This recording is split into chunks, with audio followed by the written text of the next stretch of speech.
morning वाक खालामगासिनो दं आङो दायो बे जोंनि गामिनि लामा मर्निं वाक खालामब्ला बयबो मिथिगौ देहाखौ फिट मोनो जोंनि जागायनायानो फुंनिफ्राय जागायो सानसे जों सानावसो खामानि मावो ओंखायनो जोङो जुदि जागायनायाव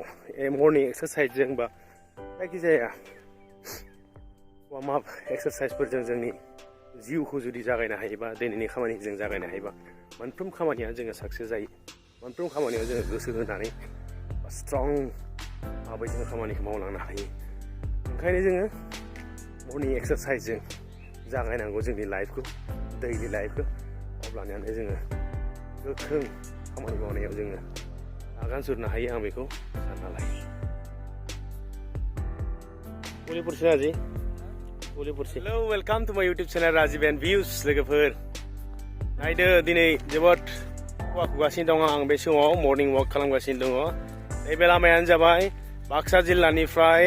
उदालगुरि डिस्ट्रिक्टआव हाबनाय जास्ट बर्डार एरियायाव आं दंफैयो आंनि गामिया बे बर्डार एरियायावनो जिहेतु बाक्सा आरो उदालगुरि डिस्ट्रिक्ट बे बर्डारावनो आङो मर्निं वाक खालामदों जोबोद मोजां जायगा नाथाय दिनै खुवा खुनायजों जोबोद गुसु जादों बोथोरा मोजांबो नांदों एसे रावबो गैया जायनि जाहोनाव एक्सारसाइज खालामग्रा सेंग्रा सिख्लाफोरा दिनै गैया जों एक्सारसाइज खालामनांगौ सानफ्रोमबो एक्सारसाइज खालामाबा जोंनि देहाफोरा गोग्गो थाया एसे लोरबां थोरबां मोनो ओंखायनो जोङो सानफ्रोमबो एक्सारसाइज खालामनायनि हुदा बा मर्निं वाक खालामनायनि हुदाखौ जोङो खालामनांगौ सानफ्रोमबो लाखिनांगौ जाहाथे जोंनि देहाया फिट थायो जेब्लासिम जोंनि देहाया फिट थागोन अब्लानो जायखिजाया खामानिखौनो मावनो थाखाय जोङो साननो हानाय गोहो जागोन जुदि नोंथांनि देहायानो जुदि फिट नङाब्ला नोंथाङा जायखिजाया खामानिखौ मोजाङै मावनो थाखाय बोरै साखाफारा जानो हागोन नङा होमबा ओंखायनो जोङो जायखिजाया खामानिखौ मावनो थाखाय जोङो स्ट्रेंथ नांगौ देहायाव गोग्गो देहा नांगौ ओंखायनो जों गोग्गो देहा लाखिनांगौब्ला एक्सारसाइजनि अनगायै आरो जेबो राहा गैया जों जायखिजाया राहायावनो एक्सारसाइज खालामनो थाखाय जों रेडि जानो हानांगौ बड'लेण्ड बास जाय बड'लेण्ड बासजों आं क'क्राझाराव थाङो मोनफ्रोमबो सप्तायाव बे बड'लेण्ड बासआ खारलांबाय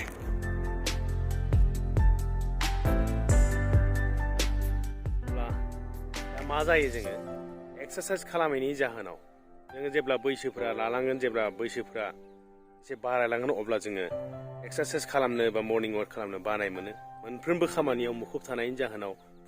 फुंनिफ्रायनो जायखिजाया खामानिखौ जोङो मावनांगौ जायो जोङो एक्सारसाइज खालामनायफोरखौ बावगारलाङो जों खालामा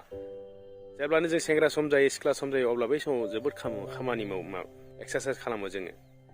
मोजांबो थायो देहाया फिटबो थायो नुनायावबो समायना जायो नाथाय जोङो जेब्ला लासै लासैनो बैसोफ्रा रालांगोन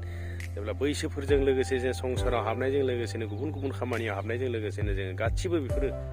एक्सारसाइज खालामनाय मर्निं वाक खालामनायफोरखौ जोङो लासै लासै बावगारलाङो अब्लानो जोंनियाव मा खालामो बेमारफोरा साग्लोबो आथिं सानाय मानिबा बिखो गेस्ट्रिकनि प्रब्लेम सुगारनि प्रब्लेम बेफोरबायदि माखासे जोंनि देहाफोराव फैयो बेफोरबायदि बेमारफोरा फैनायनि जाहोनानो जाबाय जोङो एक्सारसाइज खालामा जोङो जायखिजाया गेसनि थाखाय टेब्लेट गरसे जायालासिनो बा जायखिजाया सानाय बिखोफोरनिफ्राय